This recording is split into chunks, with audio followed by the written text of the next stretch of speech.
Well, I think we're ready to start.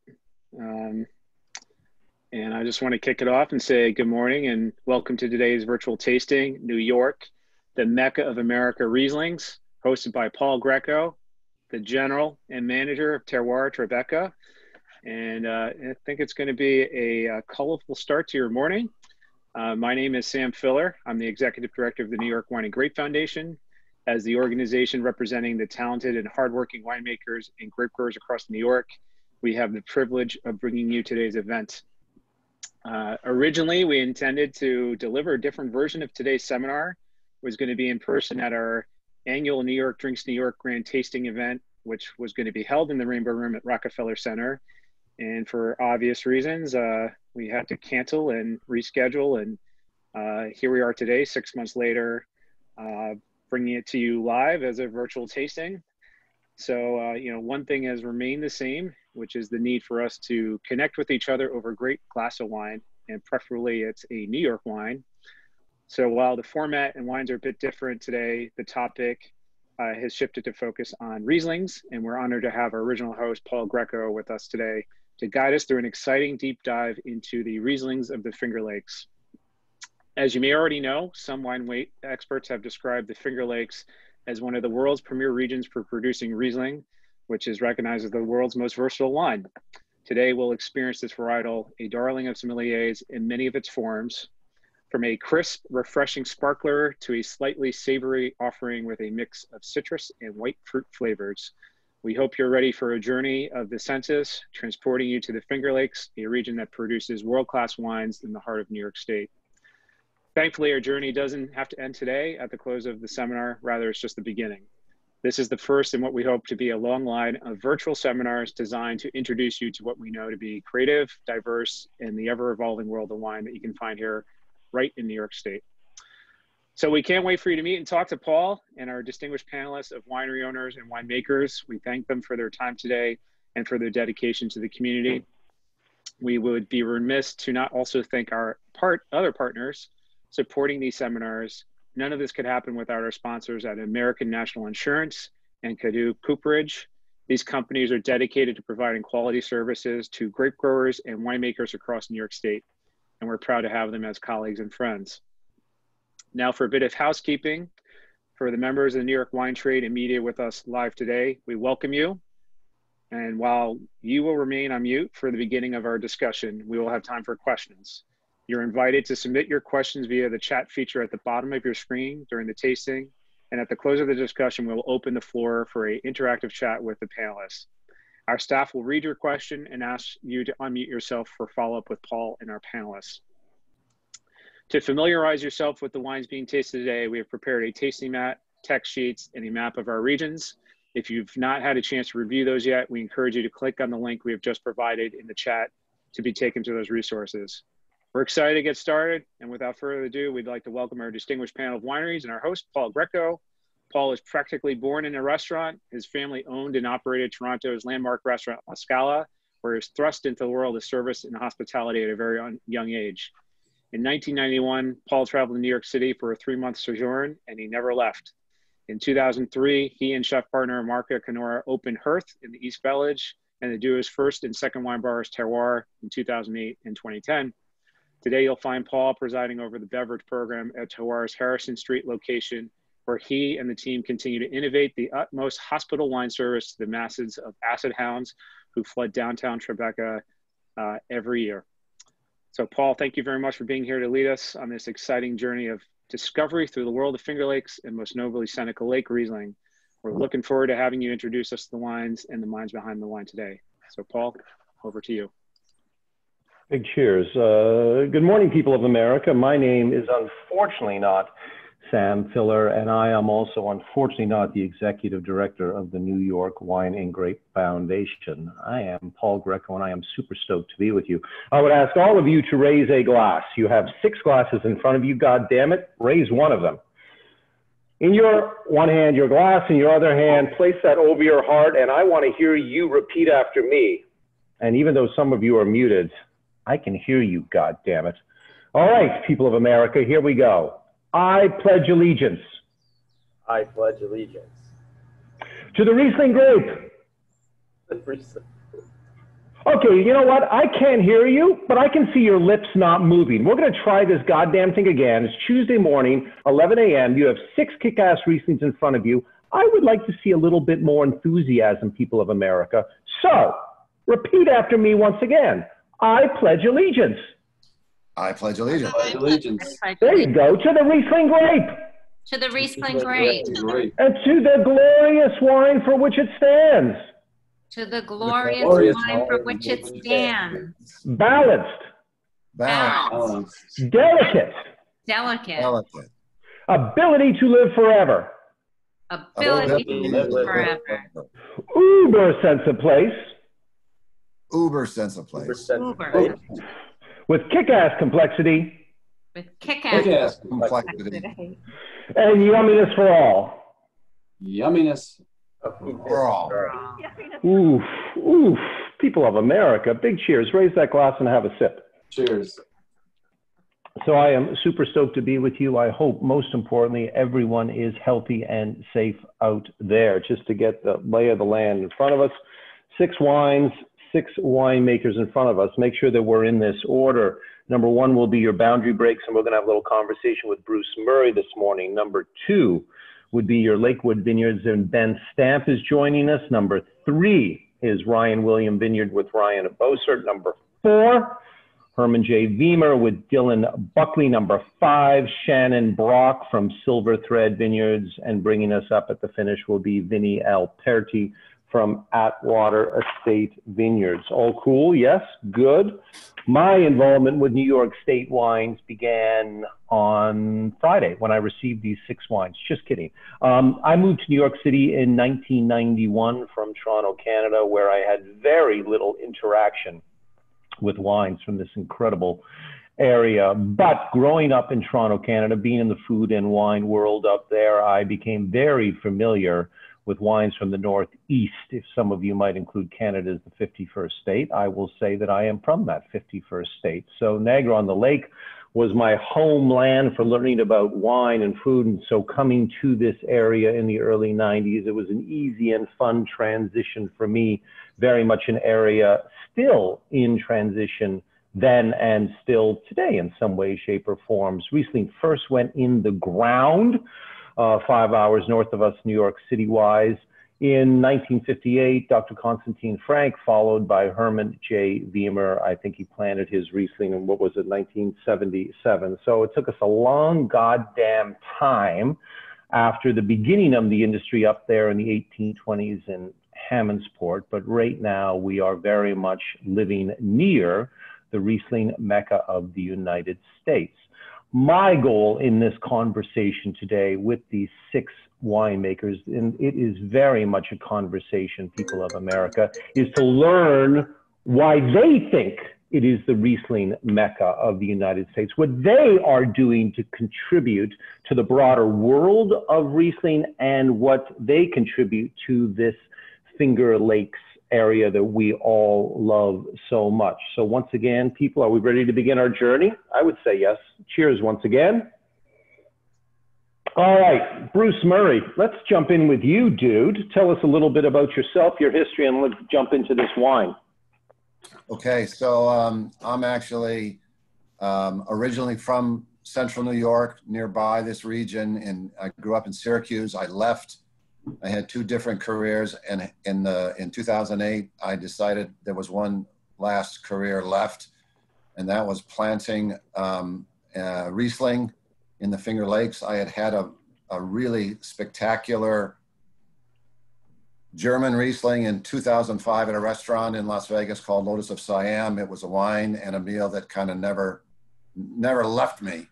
And so today we have, after planting starting in 2009, we have 40 acres of vines in the ground. We're producing close to 10,000 cases every year. About 70% of that is Riesling. We're distributed by Polaner Selections in New York and New Jersey, and then across the country in 30 other states. What I would say is I'm a big believer in the diversity of Riesling, and our goal really is to make a series of Rieslings in different styles every year that have a place for everyone. And with that, I'll turn it over to you, Paul. Well, Bruce, referencing this incredible dinner at Lotus of Siam with this German Riesling, dare I ask, what was that Riesling, dude? So that was a Dunhoff Spätlese from 2003. And it was just like you would expect, you know, bright but rich, just absolutely delicious. And I'd never had such a wine ever before. And I thought, why doesn't the world know about this?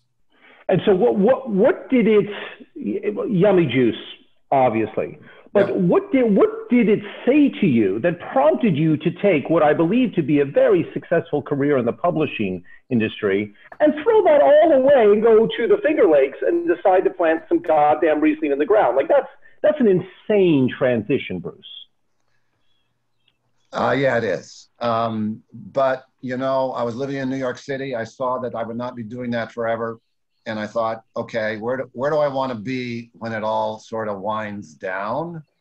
And I thought growing grapes, making great wine might be kind of in that general vein. And did you think that the Finger Lakes would be the place where you maybe would not mimic the Donhoff, but that where you would be able to express your opinion with this incredible grape? Why, and if so, I assume so, why the Finger Lakes? What was inherently there that caused you to think greatness for Riesling was achievable? I think the Finger Lakes, when I was looking in 2008, the Finger Lakes had already shown that it could be successful growing Riesling grapes and making great wine. What the problem was is the world didn't know it, really. And I thought part of what I could add to the conversation besides great wine is to try to help the world get to know this wine. So a lot of my time has been spent trying to get our wines out into the American marketplace for people to try them. Got you. Now, when you planted the vineyard, and I'm sorry, it was first planted when? In 08, you said?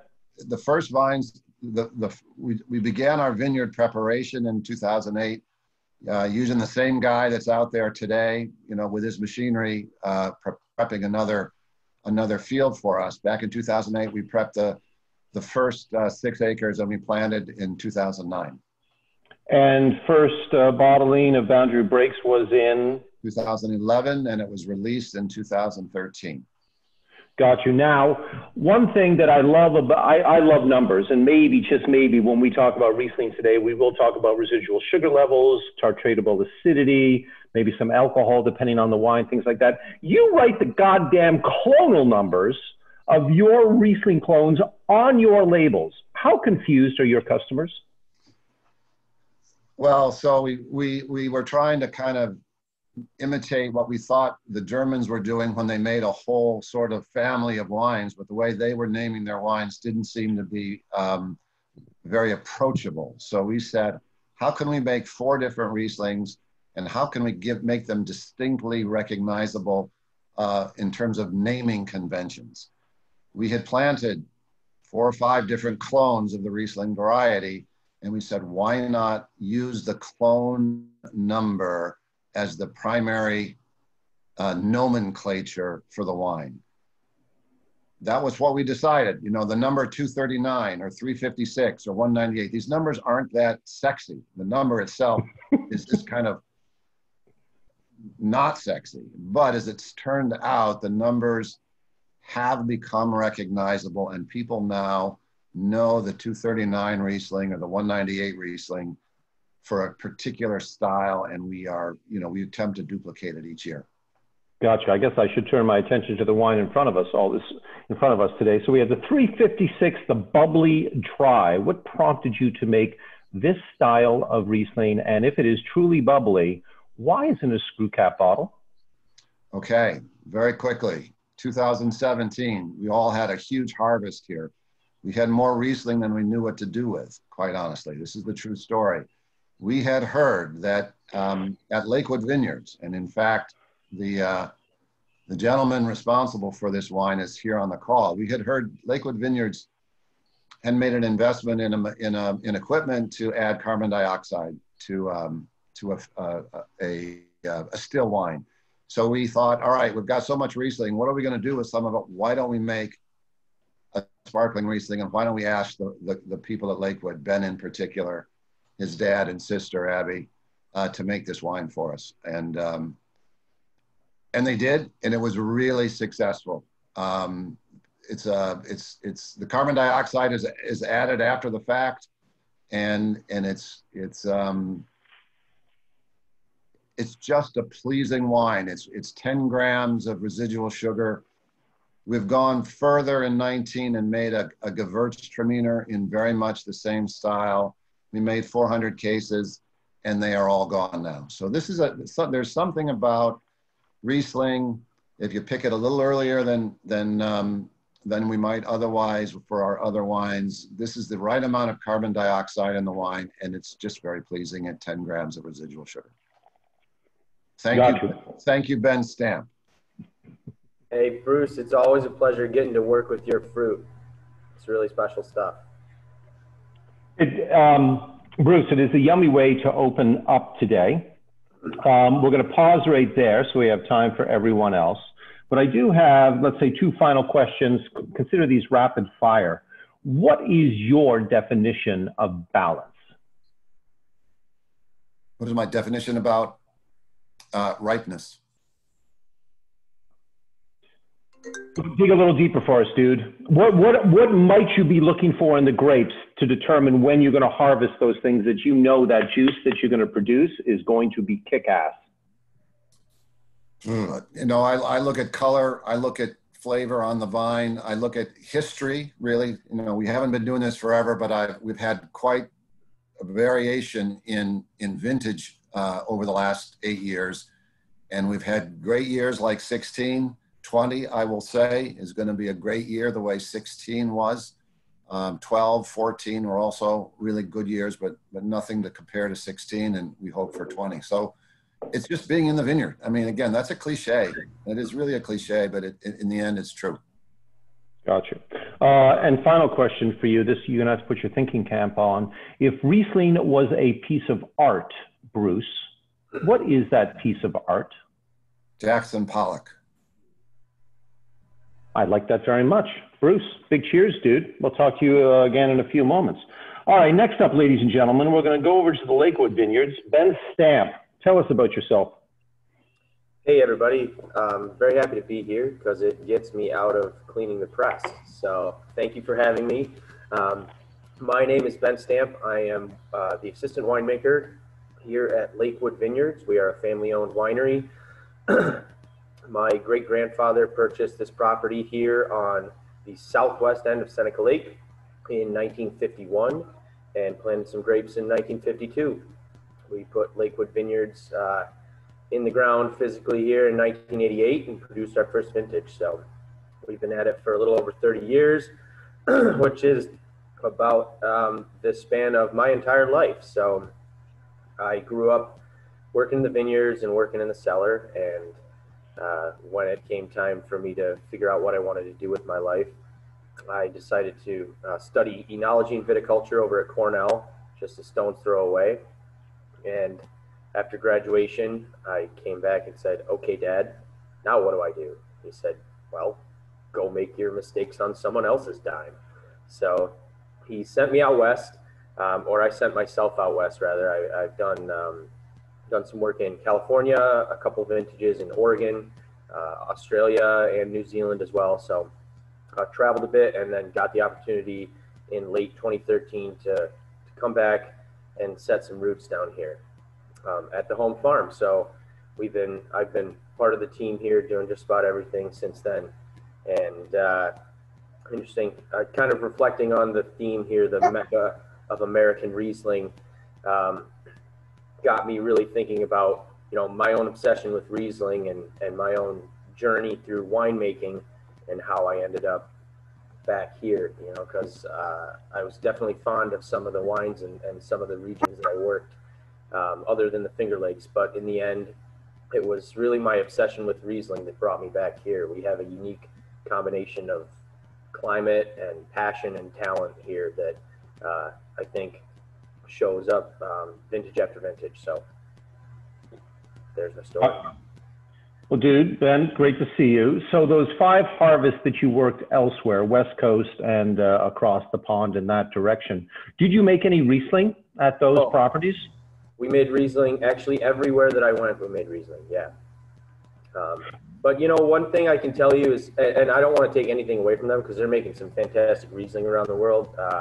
And you know, I think over in Oregon, even they're making some really nice Riesling, and I enjoyed making Riesling there. But it's it always plays second fiddle. It's kind of an afterthought. You know, that's really the truth of it. It's a Pinot-centric area, and Riesling is kind of a fun curiosity for them. Much the same way that Pinot Noir is a fun curiosity for us, and we can do it really well once in a while. It's really not what we hang our hat on. So that would be one of the main differences that I saw. And I really wanted to be able to make, produce Riesling with a focus on Riesling. So. Recognizing that the terroirs in all of those places are vitally different, and you as a winemaker, like everyone on this call, is trying to give voice to that terroir, what are the simplistic ways and the big, heavy, thoughtful ways that a Finger Lakes Riesling is vitally different than California and Oregon? Go with that first. Yeah. Okay. I guess from a growing region standpoint, on the climate side, it's just hotter. It's much hotter out there. In California, even in Northern California, even up on the elevations, there's no comparison. The amount of sun that they get, it's more intense.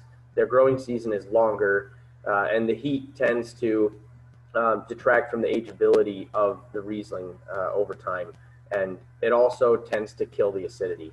One thing that I really love about Finger Lakes Riesling, which I find is so difficult to duplicate, even with additions in the cellar in other regions, is the acidity is so apparent.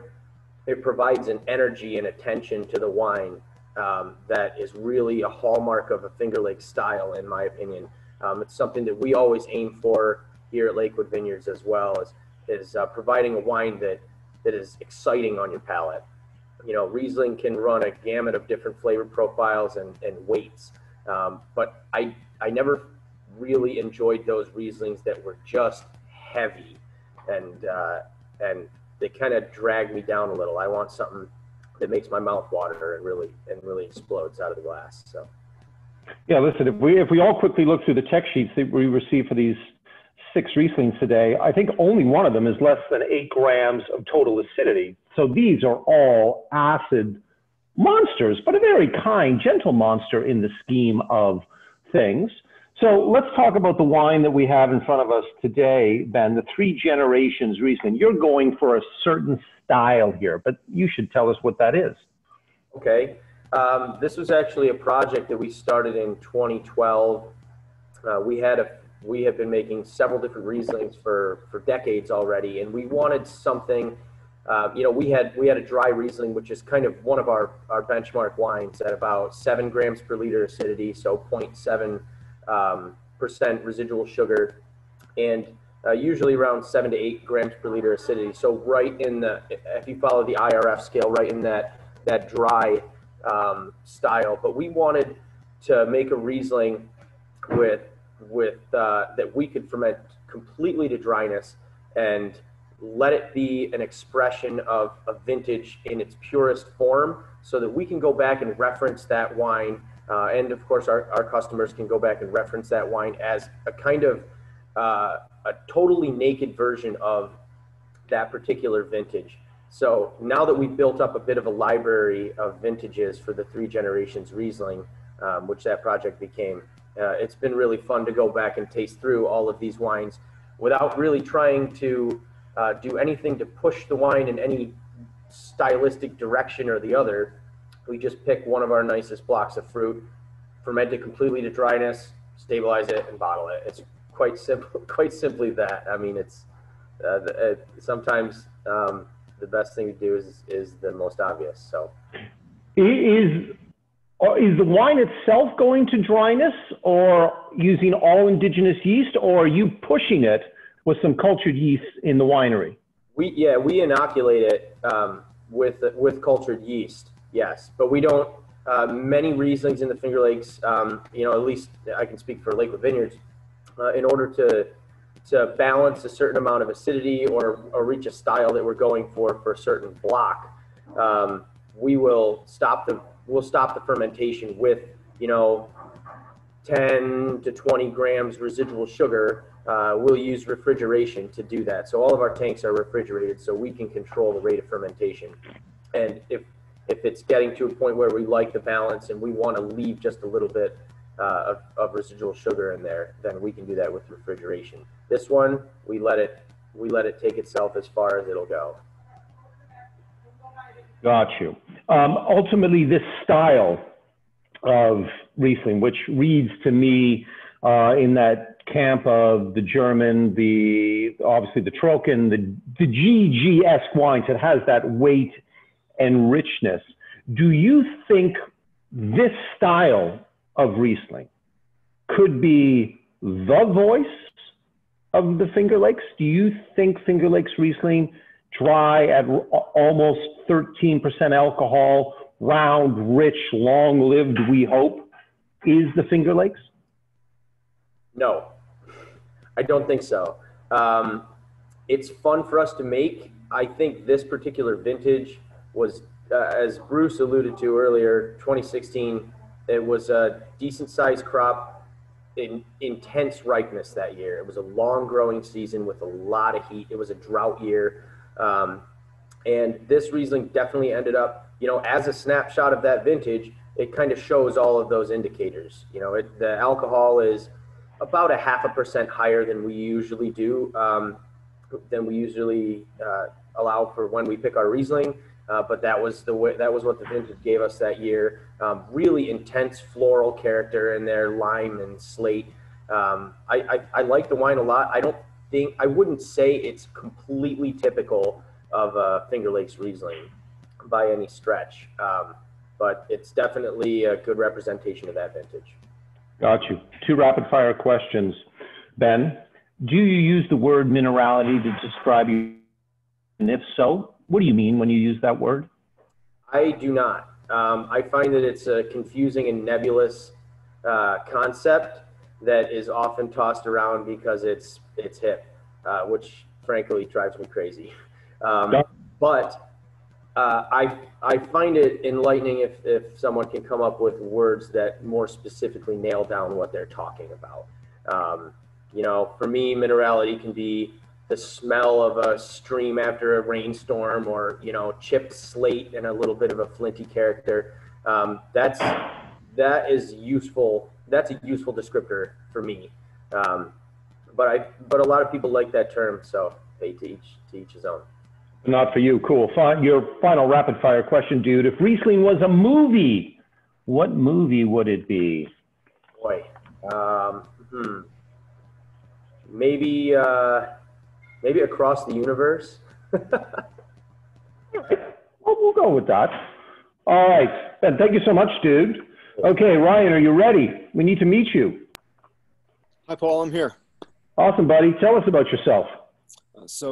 Hi, everyone. Thank you for having me. My name is Ryan. I'm the founder and owner of Ryan William Vineyard, 100% estate grown and bottled winery in the town of Hector on the southeast side of Seneca Lake. I've been growing grapes for 17 years now and making wine since 2007. The first commercial vintage for Ryan William Vineyard was 2010. So the release of our 2019 Pinot Noir Rosé marked our 10th anniversary. The reason I started making wine, I started out as a grower, and the reason I started making wine was because honestly I was trying to peddle my fruit, and I realized quickly that during harvest no one had time to taste fruit. Started making wine as really just a means to preserve the fruit and then bring it around to wineries in the off season. and allow them to experience the fruit that I was growing. So still to this day, we have my family and I run our winery, our tasting room and vineyard, and now we're up to about 40 acres of vineyard, and still most of that is commercially grown fruit that we sell to other wineries up and down the East Coast, from Virginia to Vermont. And production at Ryan William Vineyard is probably a little shy of 2,000 cases a year. Awesome. Ryan, you've been growing grapes, you said, for 17 years. Can I assume when your family started growing grapes that was a virgin piece of land?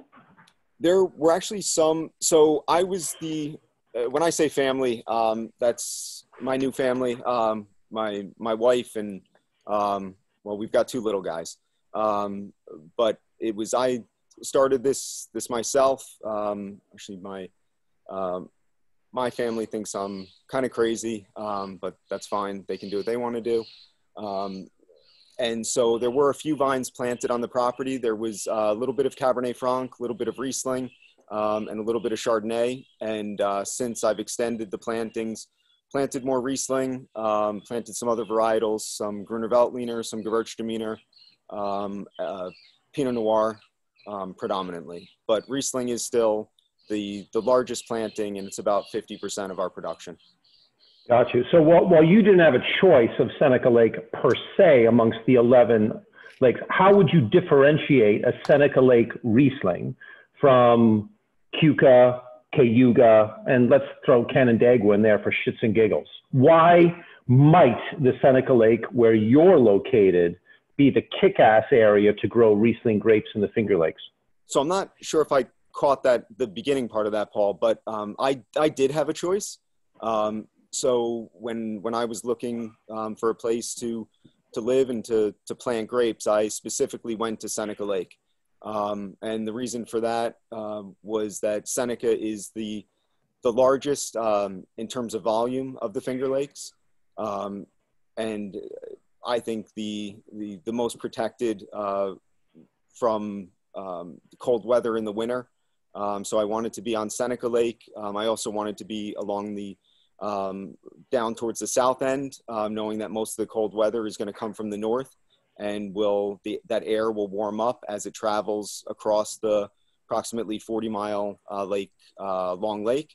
And then I also wanted to be on the east side. This way we could catch the afternoon sun because the hills are quite steep on both sides of the lake. Got you. All of us recognizing the broad definition of terroir, we can think about the weather, know how it's going to be different, east side, west side, north, south. But dig a little deep for us into the soils.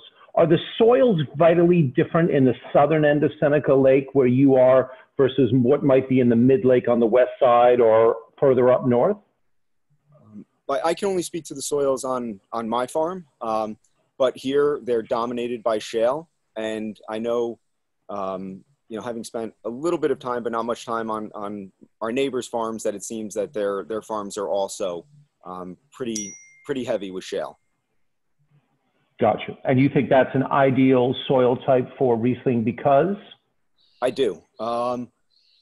It's the soils with shale aren't as heavy, so it allows the roots to really get down nice and deep. Pull water, especially in a year like this, with drought conditions. I also, not to go against anything that Ben said, but I do use the term minerality. I do think there's something to it. For me, I use it, and maybe it's just because I don't know, need a better vocabulary, I guess, possibly, but I think of minerality as a flavor that's there that can't be pinpointed to a fruit flavor. So something that's there and in the wine that's different than fruit. Okay, cool. All right, Ryan, take us into the wine. But before you do, can you tell me who the hell Ryan William is? Because that's not your last name.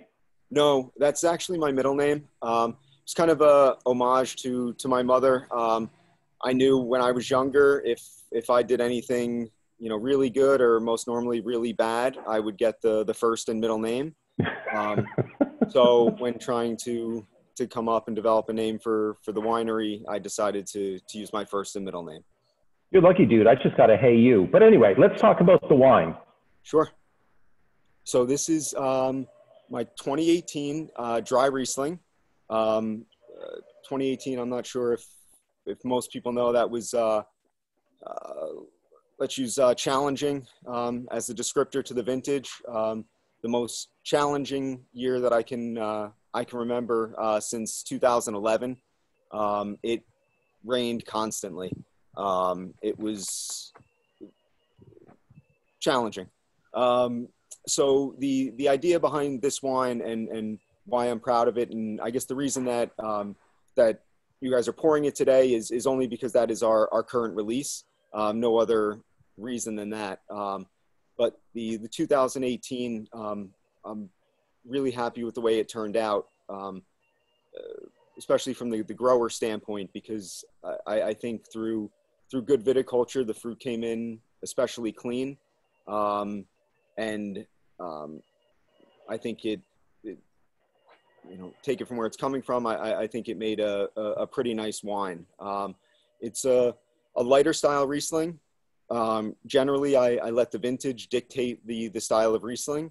I don't kind of go out each year and say I want to do this or do that. I try to let the fruit dictate what I'm doing in the cellar, and just kind of take what I get and hopefully make the best out of it and not screw it up.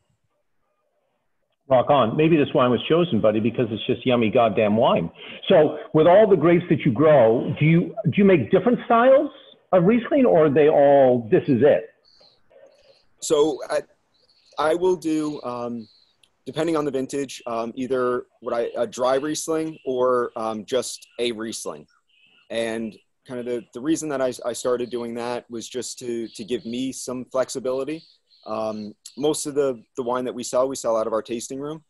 So generally people walking through the door know us already, or, it can be a hand sell. And I think, most people trust us and trust the wines.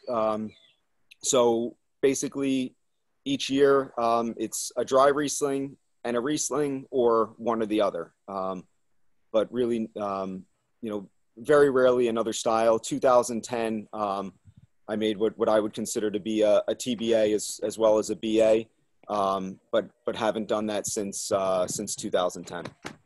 Gotcha. One final question, sir. If Riesling was a pop song, what pop song would it be? Pop song.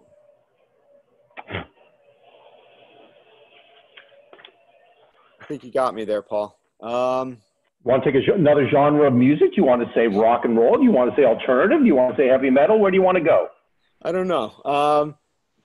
It's I'll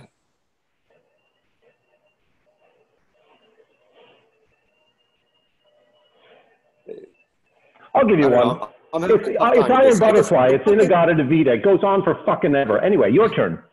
Sure. The one thing that I would like to say about Riesling, if I could, and not to jump, is that out of all the varietals that I grow, I think it's the one that I do, that we can do as a region here consistently every year. And there's something comforting about that.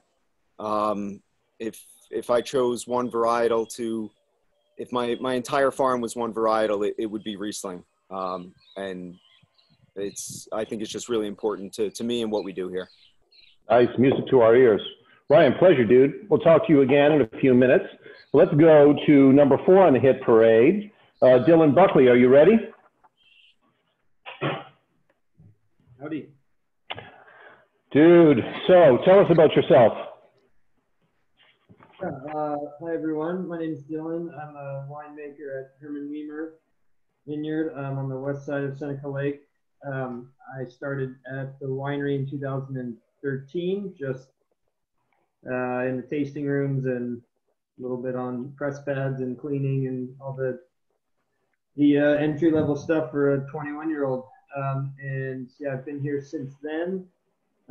just working my way into more and more in the cellars and in the winemaking with Fred Merworth, who's the owner and the culturalist head winemaker here. So yeah, we are working off of, as you mentioned earlier, Paul, a decently long history in terms of our region, with Hermann starting with his first commercial plantings in the mid 70s and taking that forward now.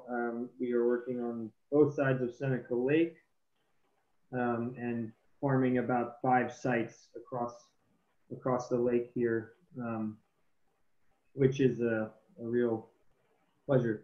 And then we also are continuing to operate our nursery, which informs a lot of what we do, and also a lot of the history of the Finger Lakes can be seen a little bit through the plant material and the vines that produce the wines that we've come to know a little bit. And yeah. Got you. Well, listen, I assume they are massively big shoes to fill, Dylan, but if you could put yourself into Hermann's shoes back in the 60s when he first arrived, if you had a choice of any of the lakes to plant Riesling, knowing then what you know now, where would you choose to plant Riesling grapes? Yeah, I think Hermann made the correct choice in my estimation by taking this farm here. But obviously at that moment, the reason he took it was cheap and it was not being used because it was an abandoned soybean property, and he didn't have a lot of money. So it was an obvious choice in a way for him. But yeah, I think as Ryan alluded to, from a viticultural standpoint, it really, Seneca allows us the most opportunity to be successful vintage after vintage. Certainly, the Cayuga being the other large lake has a lot of plantable area that is ripe for putting down vineyards. I think that's actually a terroir. It's probably a little bit underexplored, but there's definitely some really nice producers over there. Yeah, I would stick with the lake that we found ourselves on here at Seneca, for sure. The 3 main vineyards that are utilized in this wine, the Magdalena, the Joseph, and the HJW, they're all on the west side of the lake. Do you have any clue why Hermann did not pursue the east side of the lake to plant Riesling back then? And would you maybe do that today if given your choice? I think part of it was he had built out a little bit of a knowledge of this side of the lake, because he took the Joseph and Magdalena sites when he purchased those. Those had been Taylor Company vineyard sites, including the Joseph site, which was one of their first larger experimental plantings of vinifera on this lake, with a Gewürztraminer planting from 1967 and some Riesling put in the ground there in 75. So I think he at the time also was going back and forth with Hammondsport, so this was maybe again just a little bit of a marriage of convenience.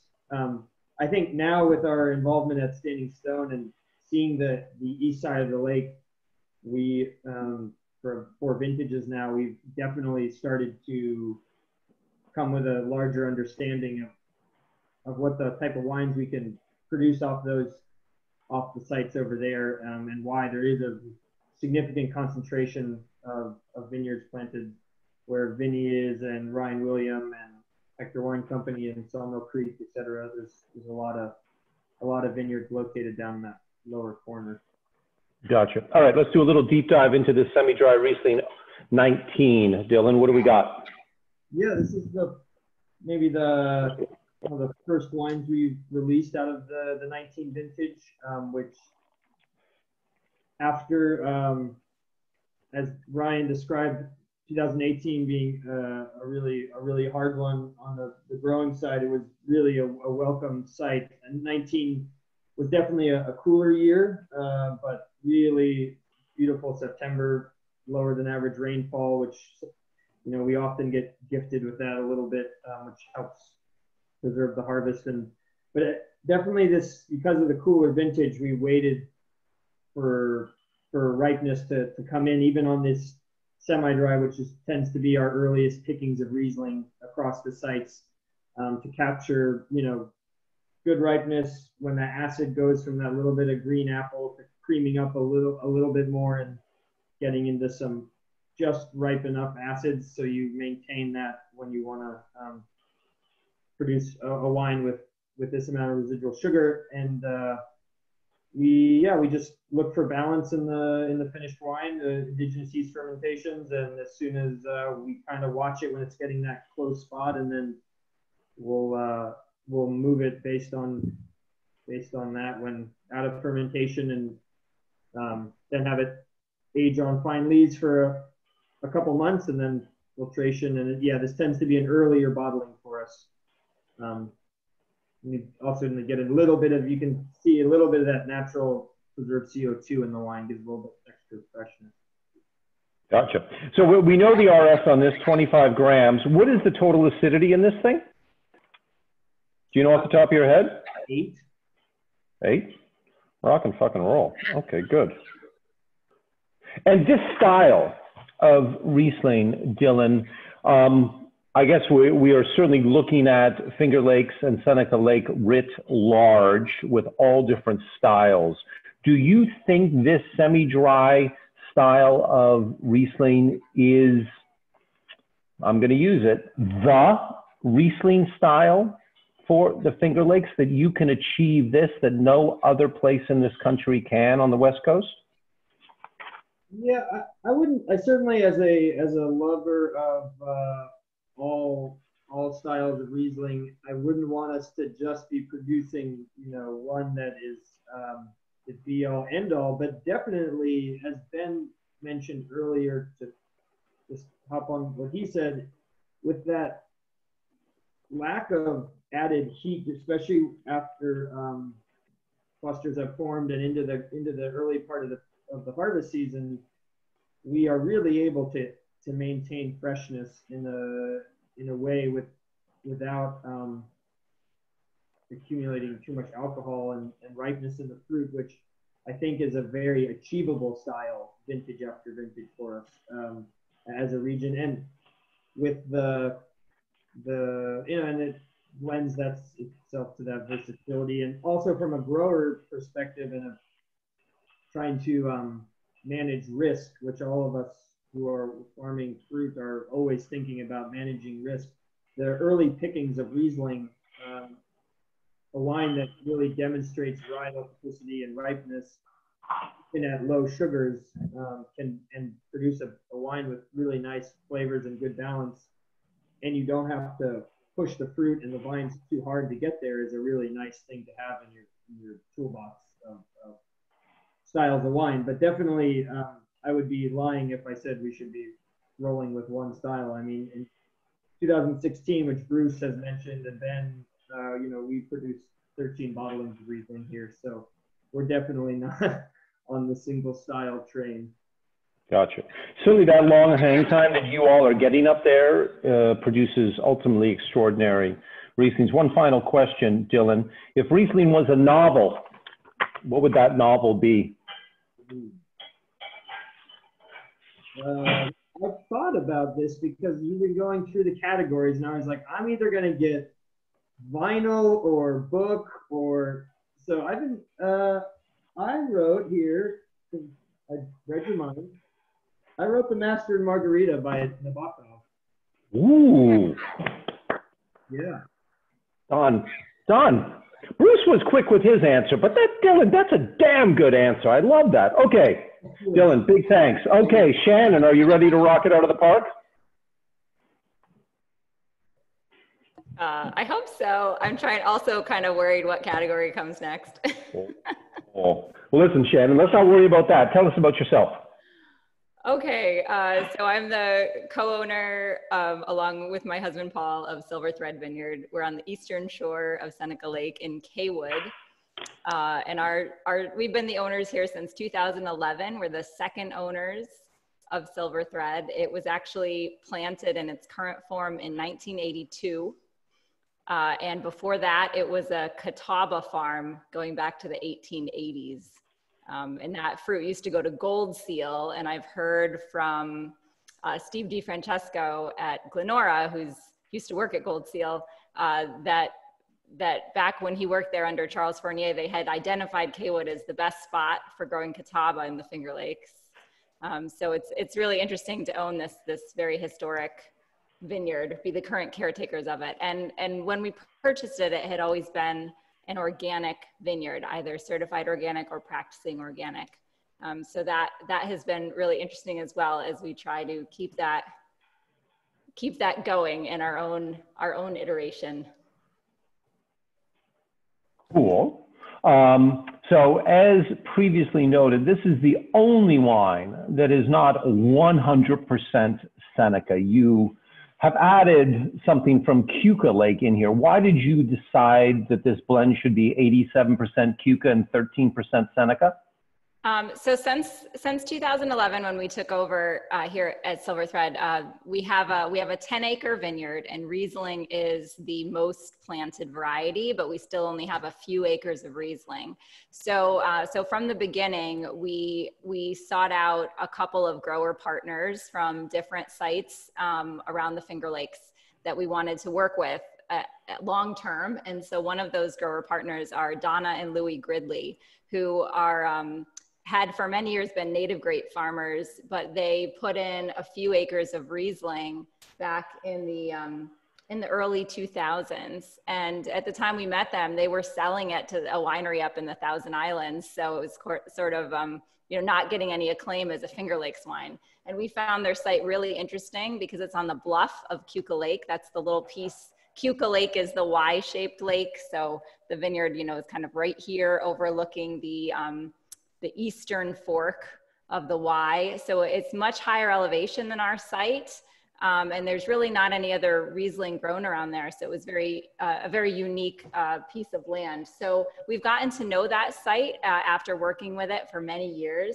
And it's a very extreme site. So in a cooler year, it has the highest acid of any fruit we work with. In a warm year, it always comes in with the highest bricks of any fruit we work with. Yet the flavors remain amazingly consistent year to year. And it has what I describe as a sort of flamboyant, fruit-forward style that we really enjoy, and we find it works really well in an off-dry style of Riesling. So this one that we're trying today has, we arrest the fermentation to really allow that fruit to sing through.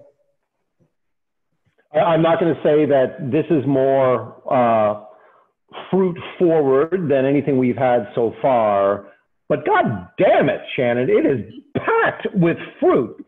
And the air, I'm getting a little more beeswax in this thing, and I really am hesitant to talk about what's in the glass because I want to leave that up to the 25 tasters who are on this call with us. But it is different. So do you think that is what Keuka Lake Riesling, if this was 100% Keuka Lake, that would distinguish it from a Seneca Lake Riesling, that overt fruitiness that you've described? Not necessarily, because first of all, the beeswax is the estate. That's from the Silver Thread estate component. Because if anyone were trying our dry Riesling or our estate Riesling, that is a big stamp that wine always has.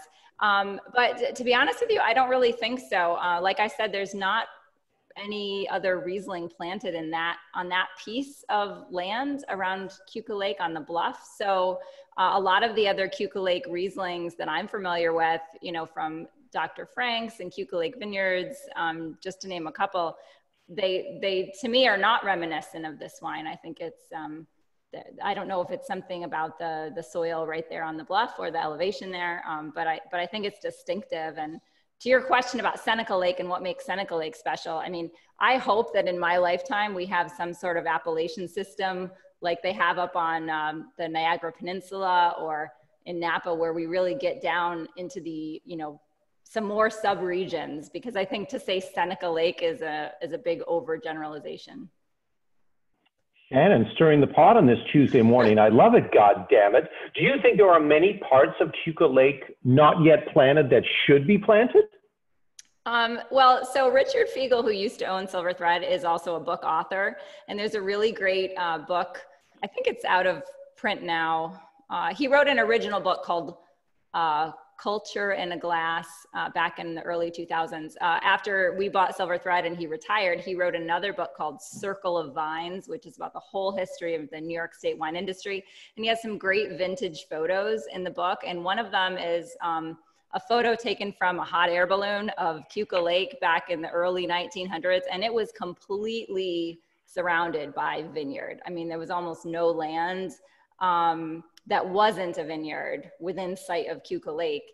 And unfortunately, because of prohibition and changes in people's taste for those native grape wines that were made from Keuka, there's much less vineyard planted around Keuka Lake now than there used to be. So I think you can make an argument that there should be a lot more plantings over there. Gotcha. Now let's step back a little bit. Let's go into that hot air balloon, if we could, and go up over the United States. How would you differentiate your Rieslings, Finger Lakes Riesling, from what's being done in Washington State, Oregon, and holy shit, let's say all of California, goddammit. Okay, so I guess I'll be provocative again. And I think that Finger Lakes Rieslings are the most interesting and captivating of any that I've had from anywhere in North America. I think the diversity of soil, glacial till soils that we have, combined with the weather and climate here, make for really outstanding Riesling. And it's been great in the 15 years that I've been in the region just to see all of us producers pushing each other to get better and better. All right, Shannon. So since you want to be provocative, here is your rapid fire question of the day.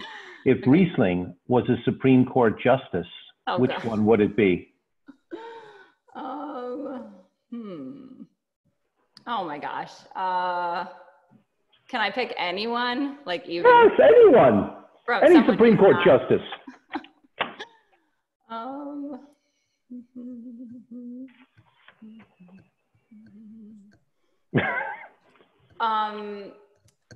I know. David Souter. You're going to have to explain why. Okay, he was the one from New Hampshire that used to ride his bike to work. Like he could have had a driver, but he rode his bike. And he was, I think he was appointed by Bush, the first Bush, and he was supposed to be a conservative and he turned out to be like to side with the liberals all the time. So what I would say is about why that's like Riesling is because, you know, people think they know what it is, but then when they really get to know it, it's very different. Shannon, nicely done. Well thought out. Big cheers. All right, Vinny, are you ready? Ready. All right, Vinny, let's learn a little bit about you. So, well, thanks again for joining us, everyone out there.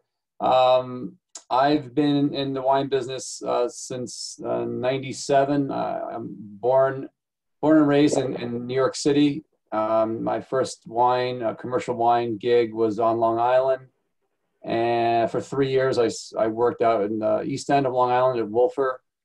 And then in 2000, my wife and young family moved to the Finger Lakes, which was really sort of an unknown destination for us. We really knew nothing about the area. We knew there was jobs and good people and great viticultural land. My first gig there was with Hermann. I worked for Hermann in the 2000 harvest for one vintage. And then I was quickly scooped up at Atwater Vineyards in '01, where this is my 20th vintage here at Atwater Vineyards. So I went from a non-Riesling producing Long Island to one that was heavily Riesling centric as soon as I got to Wiemer. So I went from Merlot and Chardonnay to pretty much all Riesling in 2000. Got you. So you are the longest serving winemaker, I believe, on this panel right now, at least up in the Finger Lakes. Give us a quick overview of these last 20 odd years of being there about Riesling's journey.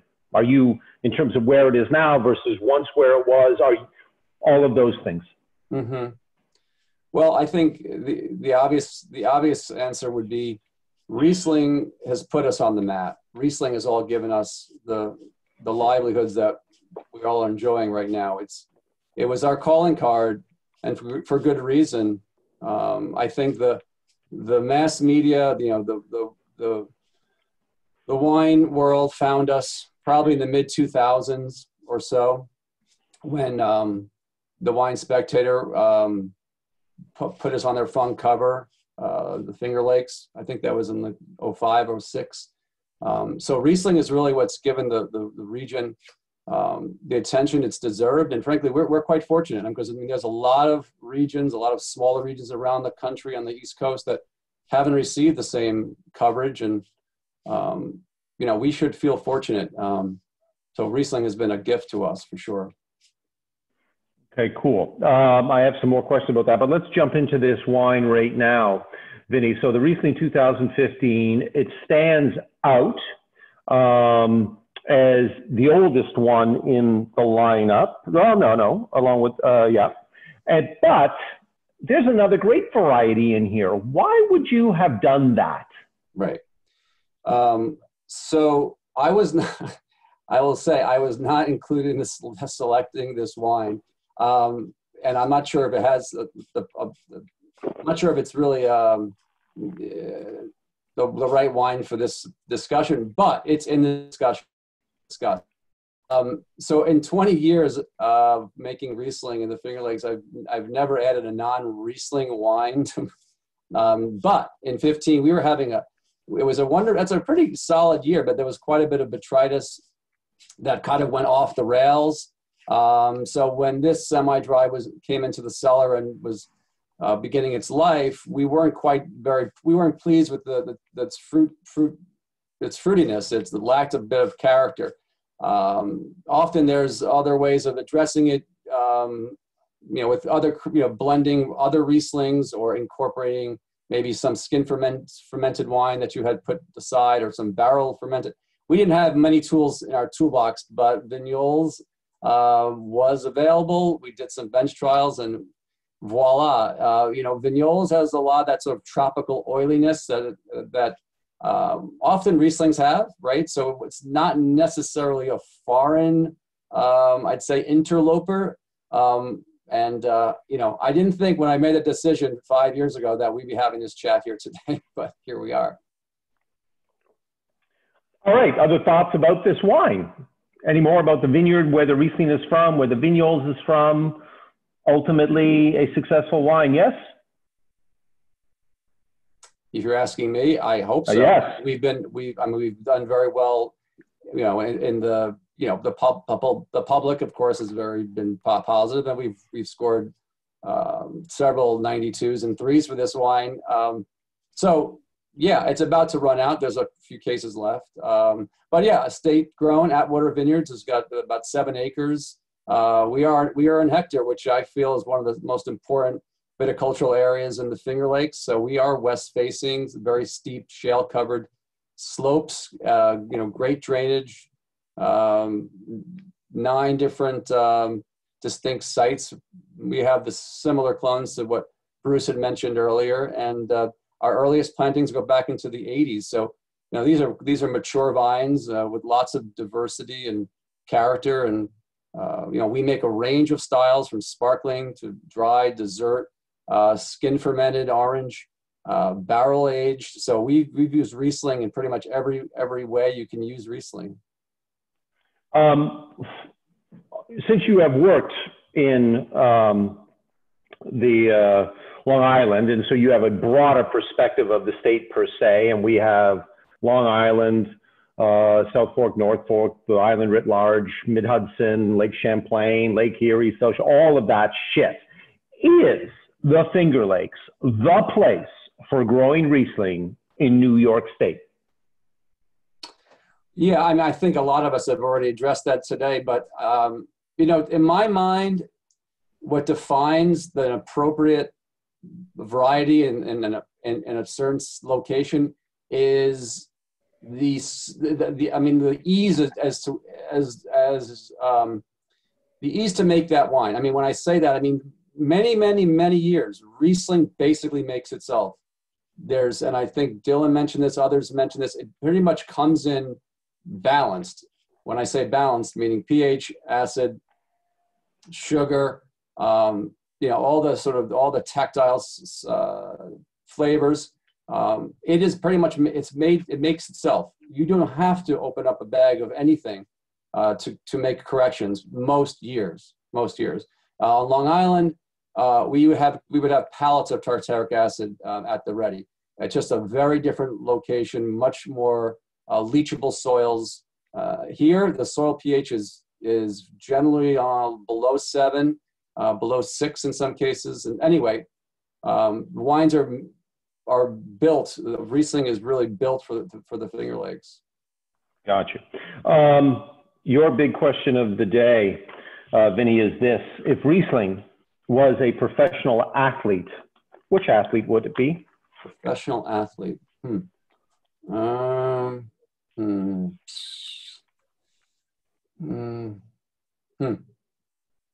Well, I have to say John McEnroe.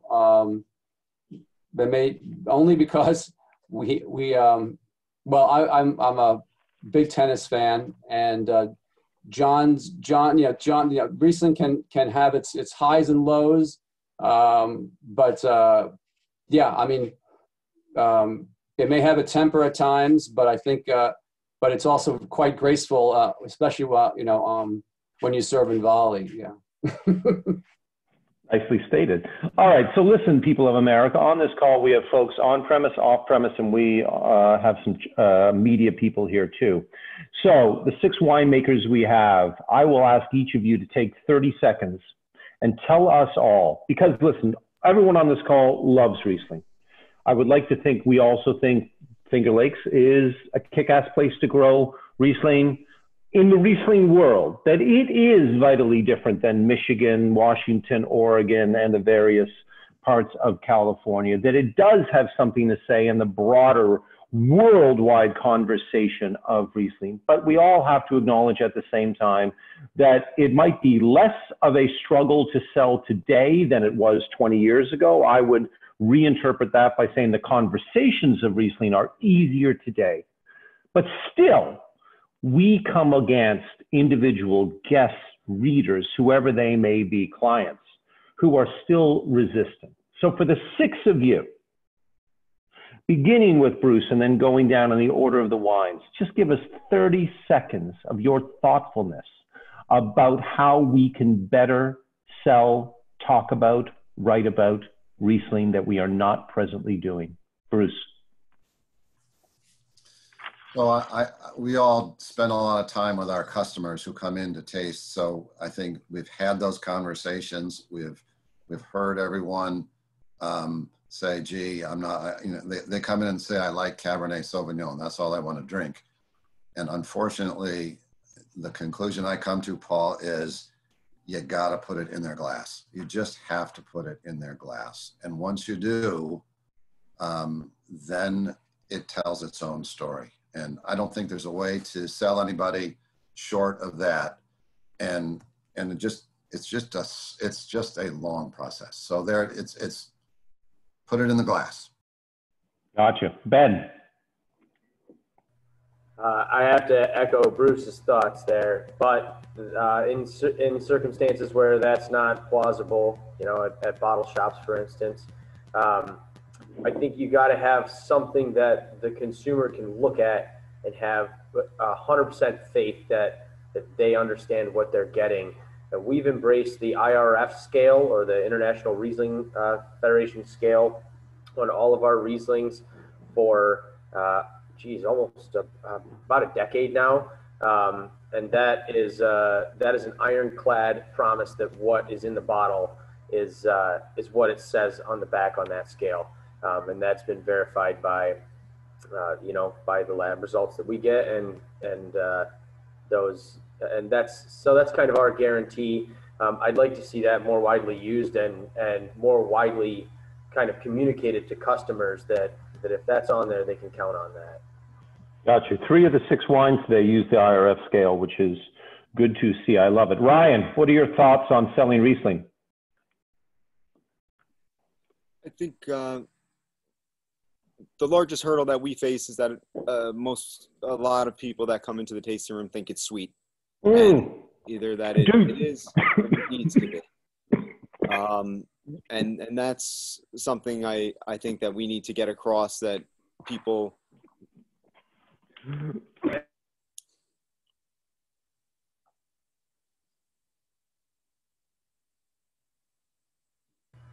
I did that earlier too. Oh. So as long as we can talk to people and get them to understand that not all Rieslings are sweet, and that they should be open to embracing the different styles of Riesling, I think, like Bruce said, once it's in the glass, they'll start to love it. Gotcha. Dylan. Yeah, Ryan did take one of those phrases right out of my mouth, embracing diversity and of styles, and also, I think a little bit from my perspective is just getting a little bit more, wrapping our heads around a little bit more of the storytelling aspect that Riesling can demonstrate, whether that's people like Ben's family working with Riesling, or sites working with Riesling, or winemakers with Riesling. I think and then obviously in the end goal, people enjoying Riesling in different setups, food, locations, events. I think getting in the trenches a bit on the storytelling and the overall diversity of it is really somewhere we could do a little better. Gotcha. Shannon. Okay, I have two thoughts on this. One is that I used to teach wine classes, and one of the classes I taught was called Riesling, the World's Best Food Pairing Wine. And I honestly think that every restaurant, no matter what type of food is on the menu, should have at least one Riesling by the glass, because there's simply no better wine to pair with food. And to Bruce's point, when people try it, they see that for themselves. And from a retail setting, I think I get really excited when I go into retail shops that have non-traditional merchandising strategies. So maybe they have a section of staff picks, or they have a section of wines arranged by theme or by style, versus that standard, oh, here's the wines from California and here's the wines from France. I just think there's a great opportunity in retail to feature Riesling and get people to try it by promoting it as a food pairing wine, an occasion wine, or just simply the most complex white wine that there is. Rock and roll. Vinny. Yeah, I mean, Riesling there is a challenge there, because it comes in so many styles, but I think that the messaging has to be balanced and tension. The consumers, I think because the Finger Lakes is making more dry styles than ever. I just feel like the messaging is finally getting through. The younger audiences, we've noticed, they're not hung up as much with the whole sweet thing. I think the newer generation that are coming to Riesling have a little bit more of an open mind and more progressive outlook. So I'm hopeful. But yes, as everyone says, communication and messaging, branding, all that will win the day. Yeah, Vinny, I would agree with you. All the conversations we've had about Riesling over all of these many, many years is that the conversation is different today, and with a younger generation. They are, I don't want to say open-minded, or more open-minded. They are certainly more willing to try different things. And when you ask them a question, they say, let me try it. And with that open-mindedness comes, I think, a perfect platform for Riesling to jump in and play ball. So, Jen, do you want to take over the questions? Because I think some questions did come over this chat room thingamabob. Sure.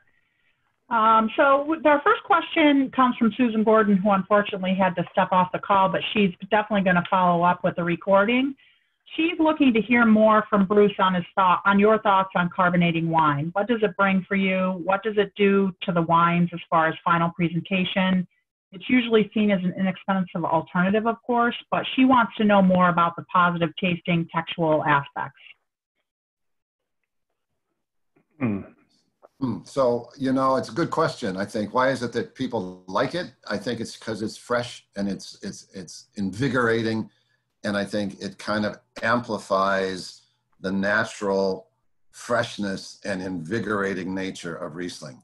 So that's my sense. I am quite positively surprised at just how popular the wine that's in that bottle is with customers. It is really popular.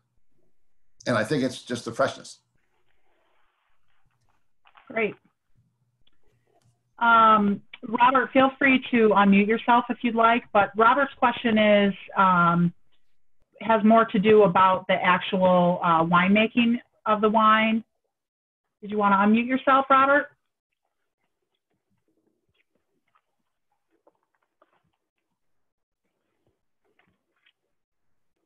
I don't know how to do that. Is that unmuted? Yep. Oh, yeah.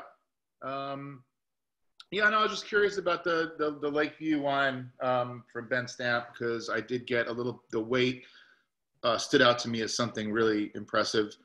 And I was wondering if that came directly from the age of the vines, or the clone of the Riesling, or the élevage of the winemaking. Did it see any oak? Yeah, Robert, thanks for your question. I agree. I like this wine. I haven't had it in a few months. It's definitely starting to show some serious power now in its age. A lot of floral power and texture as well. This is all stainless steel fermented. We leave it on the lees about as long as we are comfortable doing. So we usually don't rack these off of the fermentation lees until usually until June, and that's when we start thinking about getting this ready. So there's definitely a lees aspect there. We had, I think more than anything though, this is probably one aspect of the 2016 vintage that kind of stands out. It was a seriously warm, dry, not unlike this vintage that we're experiencing right now. But you can see the acidity is still firm, even on a drought year with much higher than average, solar heat. We ended up with some nice acid, which really balances it out. And to give you a perspective on where we're sitting right now, we sampled our Riesling. We have 5 blocks of Riesling on the estate farm that we sampled yesterday, and they came in, all of them came in between 11 and 12 grams per liter acidity still right now, despite all the heat that we've had, which is some serious acid. That lets us sleep a lot better at night, knowing that we don't have to think about picking these next week, and that we can let them hang longer. So I hope that answers your question. Yeah, thanks a lot. Appreciate it. Great. Next question we have is from Nelson. Dylan, from your perspective, what makes this wine special relative to the others currently available at Hermann Wiemer?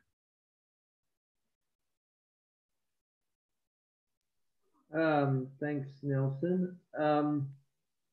I think for us, even though the semi-dry or off-dry Riesling is generally one of our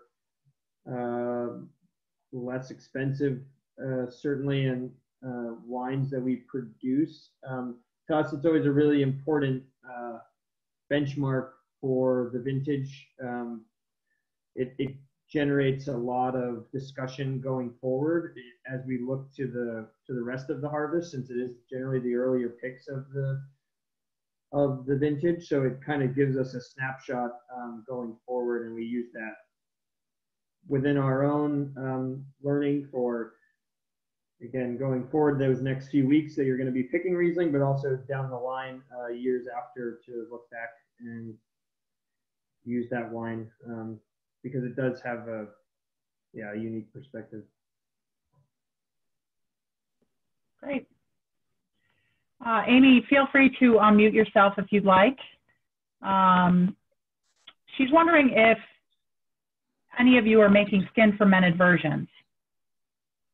And also just in that conversation, and thank you, Gina, for the insider intel on who's bought different types of equipment.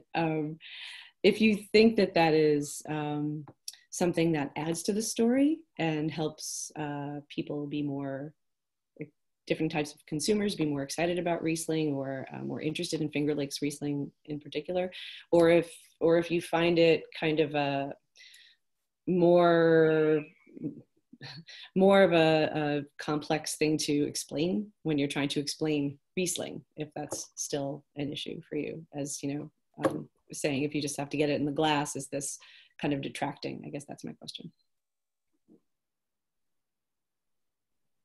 Yeah, I mean, Atwater's made skin fermented wines for years now. Amy, as you probably know, with Chardonnay, Gewürztraminer, Pinot Gris, and occasionally Riesling. I think it's a separate topic, a separate category. I think it's already hard enough people to wrap their heads around amber wines and orange wines. So the messaging, it tends not to blend into one another, the messaging between Riesling and skin. Yeah.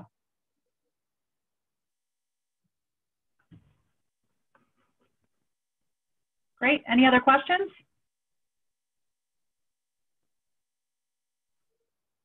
Gina, did you want to just unmute yourself quickly and talk a little bit about your note there?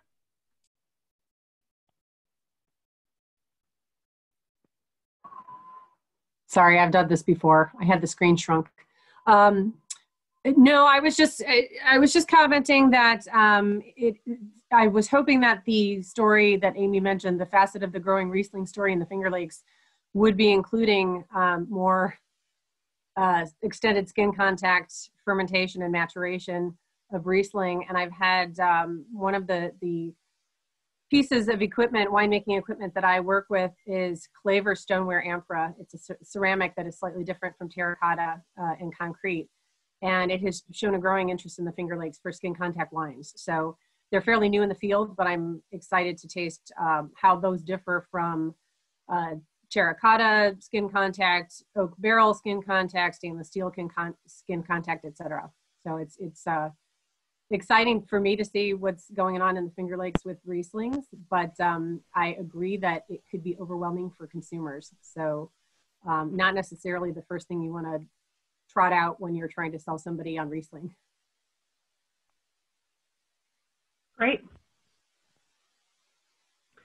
I don't see any other questions coming in. For those of you that don't know me, I'm Jennifer Cooper. I am the membership and events manager with the foundation. I've been communicating with you all. I just wanted to say thank you for taking time out of your busy schedules to join us. We'll be sending out the recording of the seminar as well as contact information for all of the wineries. And we'll also be including a brief survey that we hope you'll complete to share your feedback on this virtual event that we've put together for you today. And with that, I'll turn it over to Sam. Thanks, Jen, and thank you, Paul, for great hosting of this panel and sharing your enthusiasm of Riesling with us all and your pop questions. And I want to thank our panel, Bruce, Ben, Ryan, Dylan, Shannon, and Vinny. Pleasure to have you here. Wish we could have done it in person in the Rainbow Room, but here we are. And I think thanks for being our guinea pigs with our first ever virtual tasting for New York Drinks New York. And I also want to thank all the trade that have participated today. Again, thank you for supporting New York wines. And again, thank you to our sponsors, American National Insurance and Cadu Cooperage. Hope you are going to take some of your wine samples and now enjoy a really great lunch, as Shannon encouraged us to pair all our wines with some delicious foods. And I think I would just add that not only is the Finger Lakes an incredible grape growing and wine region, there's an incredible bounty of other agricultural produce from vegetables and meats and cheeses that, I think really should be enjoyed with the wines as well. So thank you. And, Paul, if you have any closing words you'd like to share, I'll turn it back over to you.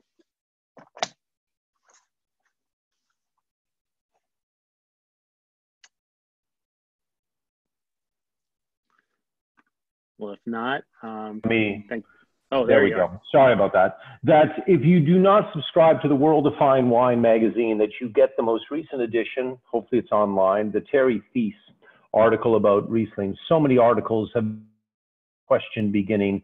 So what is the most underappreciated grape on the planet? God damn it, everyone on this call would of course answer Riesling. And I think he has some quite enlightened statements to make about how we feel today and what we can do going forth. And all of you, whether you accept the mantle or not, are now not just advocates for proselytizers for this incredible grape from this incredible state that is making Rieslings that need to be in front of people and are making an important statement. So I will raise, this is not my final glass of wine. God damn it, as Shannon said, I'm going to sit down and for lunch and this is glass number one.